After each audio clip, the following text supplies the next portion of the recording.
5.25 करोड़ की आबादी वाले इस देश में क्या हो अगर 25 करोड़ लोग सड़क पर उतर आए।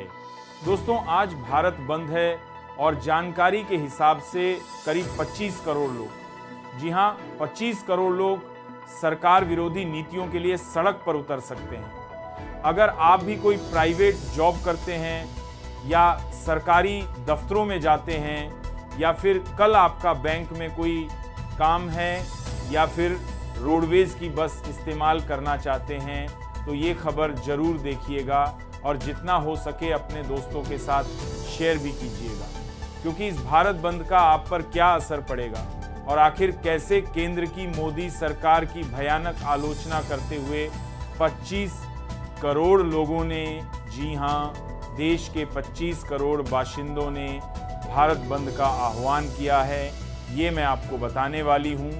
सबसे पहले मैं आपके सामने खबर रख चुका हूँ दोस्तों। तो आज बिहार में चक्का जाम का पहले ही इंडिया गठबंधन ने ऐलान किया हुआ है, जिसमें राहुल गांधी बिहार में मौजूद होंगे। हालांकि ये जो चक्का जाम है भारत बंद से अलग है। ये चक्का जाम बुलाया गया है जो चुनाव आयोग ने फैसला लिया है बिहार में वोटों की रिवीजन का, उसके विरोध में। तो ये तो बिहार को लेकर मैं आपको पहले ही बता चुका हूं। तो बिहार में एक हाई वोल्टेज ड्रामा आज पॉलिटिकली देखने को मिलेगा, लेकिन देश भर से आज जबरदस्त तरीके से खबरें आएंगी भारत बंद की। जी हाँ, क्योंकि देश के अलग अलग ट्रेड यूनियंस इस भारत बंद का न केवल समर्थन कर रही हैं, बल्कि इसका असर क्या ट्रेन और सड़क यातायात पर पड़ सकता है, ये मैं आपके सामने जल्दी रख देता हूं। सबसे पहले दोस्तों मैं आपके सामने ये बात रखता हूं कि कौन कौन इस भारत बंद में शामिल हो सकता है। इसके जरिए आपको पता चल जाएगा कि आपका दफ्तर भी क्या आज बंद हो सकता है, और अगर नहीं तो फिर अगर आपको किसी सरकारी दफ्तर में काम है तो क्या वो प्रभावित हो सकता है। जैसा कि मैं आपको बता चुका हूं दोस्तों कि अलग अलग यूनियंस के 25 करोड़ लोग, उस 25 करोड़ कर्मचारी इस बंद में शामिल हैं। इसके अलावा बैंकिंग, वित्तीय सेवाएं, डाक विभाग, कोयला, खनन और कारखानों के कर्मचारियों के भी बंद पर जाने की उम्मीद है। राज्य परिवहन में सेवाएं बाधित होने की संभावना है। एनएमडीसी और स्टील और खनिज क्षेत्र की कई सरकारी कंपनियों के कर्मचारियों ने पहले ही बंद में जाने का ऐलान कर दिया है। रेलवे इस कर्मचारियों के बंद पर जाने की उम्मीद है, बंद में शामिल नहीं है, लेकिन कुछ जगह बंद के आसार देखने को मिल सकते हैं। सबसे पहले मैं आपको एक और बात बता दूं दोस्तों कि बैंक्स ने बंद का ऐलान नहीं किया है। तो अगर आपको किसी बैंक में काम है तो मैं बिल्कुल ये नहीं कह रहा कि बैंकिंग सेवाएं बंद रहेंगी, लेकिन हो सकता है कि इस बंद का असर वहां देखने को मिले। कुछ वित्तीय सेवाएं बंद का असर वहां पर देखें। अब किस राज्य में कौन सी बैंकिंग सेवा या वित्तीय सेवा बंद होती है यह तो नहीं पता, लेकिन आधिकारिक तौर पर फिलहाल बैंकों ने इस बंद का ऐलान नहीं किया है। लेकिन मीडिया रिपोर्ट्स के हवाले से ऐसी खबरें आ रही है कि बैंकिंग और वित्तीय सेवाएं प्रभावित हो सकता है, हो जाए। एक और बात, रेलवे ने इस बंद का ऐलान नहीं किया है। रेलवे किसी भी हाल में इस तरह के बंद में शामिल नहीं होती है, लेकिन होता क्या है कि ऐसे कई बंद में जो ट्रेड यूनियंस होती हैं वो ट्रैक बाधित कर देती हैं। आपने देखा होगा ना, कई बार जब ट्रैक्स बाधित हो जाते हैं तो फिर ट्रेन ही नहीं चलेंगी उस ट्रैक में। तो कुछ जगह आप देखेंगे कि ट्रैक्स बाधित होंगे, जिसकी वजह से जो वो रूट है ट्रेन का वो या तो दिल्ली से चल सकता है या फिर रूट डायवर्जन करना पड़ सकता है। अब आपके मन में एक सवाल होगा दोस्तों कि आखिर यह भारत बंद बुलाया क्यों जा रहा है, ऐसा क्या हो गया इस सरकार से, क्या कर दिया इस सरकार ने, जिसके बाद 25 करोड़ लोग अलग अलग तरह से सड़क पर उतर रहे हैं, अलग अलग यूनियंस के। तो ये भी मैं आपके सामने आसान भाषा में रख देता हूं। दरअसल दोस्तों, प्रदर्शनकारी यूनियंस का कहना है कि उन्होंने पहले श्रम मंत्री मनसुख मांडविया को 17 सूत्रीय मांग पत्र सौंपा, लेकिन इससे कोई सार्थक कार्रवाई सरकार ने अब तक इसे लेकर नहीं की। 10 साल से वार्षिक श्रम सम्मेलन का आयोजन सरकार ने नहीं किया। नए लेबर कोड के जरिए ट्रेड यूनियंस को कमजोर करने की सरकार कोशिश कर रही है, काम के घंटे बढ़ा रही है और श्रमिकों के अधिकारों का हनन कर रही है।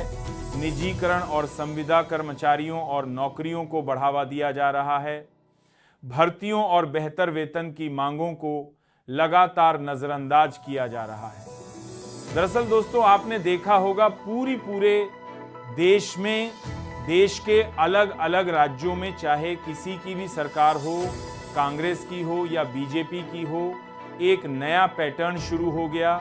हाल के सालों में संविदा कर्मचारियों की कॉन्ट्रैक्ट भर्ती। अब होता क्या है कि सरकार जो सरकारी कर्मचारी हैं उनको पेंशन ना देनी पड़े और पूरी नौकरी देनी पड़ेगी, तो पूरी सुविधाएं देनी पड़ेगी।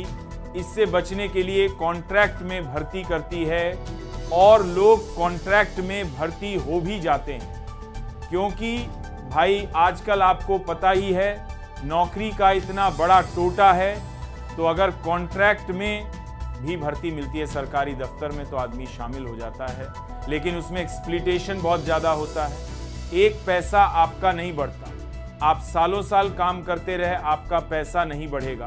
दूसरा, नौकरियां ठेके पे होंगी तो काम तो फिर ठेके पे ही होगा। काम एक फुल टाइम जिस तरह से कर्मचारी काम करेगा और ठेके वाला जिस तरह से काम करेगा उसमें फर्क है। दूसरा, जो कंपनियां एक ठेका लेती हैं, संविदा कर्मचारियों को जो ठेके पे रखती है, उन पर ये आरोप लगते हैं कि सारा पैसा तो वो खा जाती है और कर्मचारियों को पैसा नहीं मिलता। इसीलिए कई राज्यों में आपने देखा होगा कि कॉन्ट्रैक्ट में जो भर्तियां की जाती हैं वो अपनी 2-2, 3-3 महीने की सैलरी के लिए सरकार के आगे प्रदर्शन करती रह जाती है। बेचारी और लगभग हर राज्य सरकार में यही हो रहा है। ऐसा नहीं है कि किसी एक राज्य सरकार की बात मैं कर रहा हूँ। इसके अलावा दोस्तों, कई ऐसे राज्य हैं जहां पर सरकारी नौकरियों की भर्तियां नहीं निकलती हैं तो नौकरियां बड़ी मुश्किल से निकलती हैं, और मिल भी जाए, ऑफर लेटर मिल भी जाए तो फिर पोस्टिंग नहीं मिलती। ये तो सच्चाई है। देश के अलग अलग राज्यों में जो ये सरकारी नौकरियां हैं वो पंचवर्षीय योजना बनकर रह गई हैं। खुद केंद्र सरकार की भी कई पद ऐसे खाली पड़े होंगे। ऐसे बहुत साल हमेशा देखा जाता है।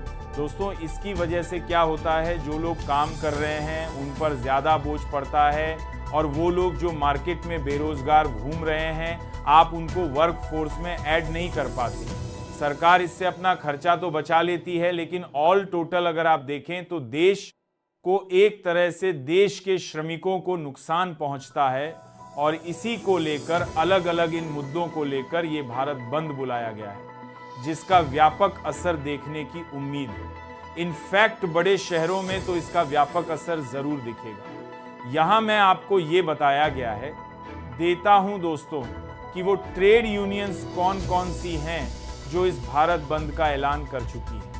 Indian National Trade Union Congress, All India Trade Union Congress, Hind Mazdoor Sabha, Centre of Indian Trade Union, All India United Trade Union Centre, Trade Union Coordination Centre, Self Employed Women Association, All India Central Council of Trade Union, Labour Progressive Federation, United Trade Union Congress. इन सब ने आधिकारिक तौर पर कहा है कि हाँ, हम इस बंद में शामिल होते हैं। हालांकि इस तरह के बंदों का ऐलान लगातार मुसलसल किया जाता है, अलग अलग वक्त में अलग अलग सरकारों के दौरान।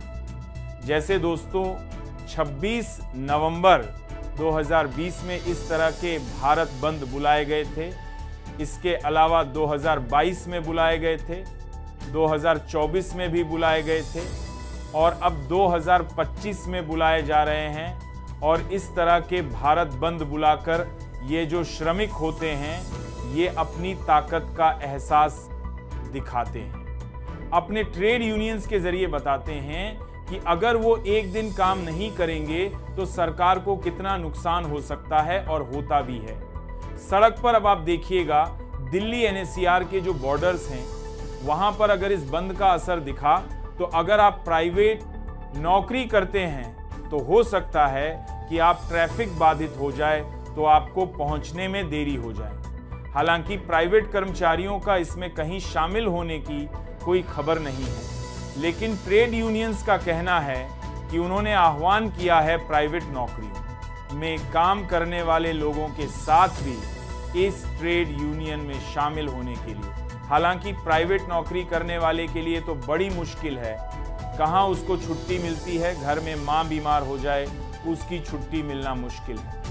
तो ट्रेड यूनियन के बंद में शामिल कैसे होंगे? लेकिन हाँ, जैसा कि मैंने आपसे कहा कि क्योंकि सड़कों में ट्रैफिक बाधित हो सकता है, राज्य परिवहन ने भी इसमें शामिल नहीं होना है। लेकिन राज्य परिवहन के कर्मचारी अगर शामिल हो गए तो फिर बसें कौन चलाएगा?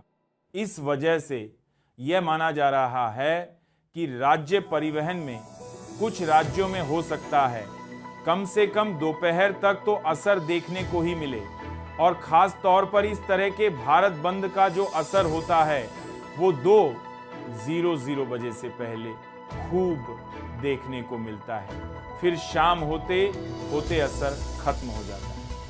अब हम पूरी उम्मीद करते हैं दोस्तों कि भारत बंद के इस ऐलान के बाद जो आम आदमी है उसके आगे अव्यवस्था का माहौल ना पैदा हो, उसको कोई दिक्कत परेशानी ना हो।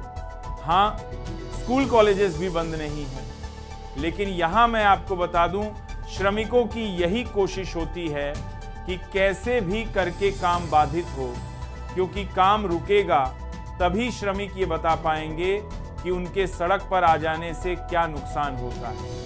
अब 25 करोड़ लोग जब केंद्र के मोदी सरकार के सामने खड़े होंगे, अपने मुद्दे उठाएंगे, आपको क्या लगता है, क्या ये सरकार चेतेगी?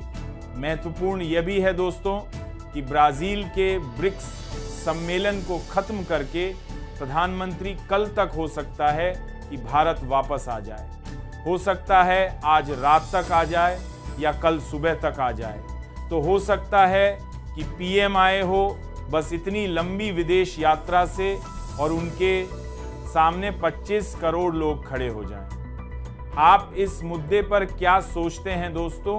कमेंट बॉक्स में जरूर लिखें, और जितना हो सके चैनल को शेयर भी करें, सब्सक्राइब भी करें, और मेरी बार बार आप लोगों से गुजारिश होती है दोस्तों, थैंक्स और ज्वाइन। ये 2 ऑप्शंस हैं, जितना हो सके इन दोनों ऑप्शंस में से किसी भी एक ऑप्शन का इस्तेमाल करके आप मेरे फ्री जर्नलिज्म को सपोर्ट कर सकते हैं, और जितना हो सके दोस्तों मेरी खबरों को शेयर भी करा करें अपने व्हाट्सएप में, अपने फेसबुक में, अपने इंस्टाग्राम में, अपने दूसरे सोशल मीडिया में, ताकि हम गोदी मीडिया के बरक्स अपना एक खबरों का, सही खबरों का एक प्लेटफॉर्म तैयार कर सकें।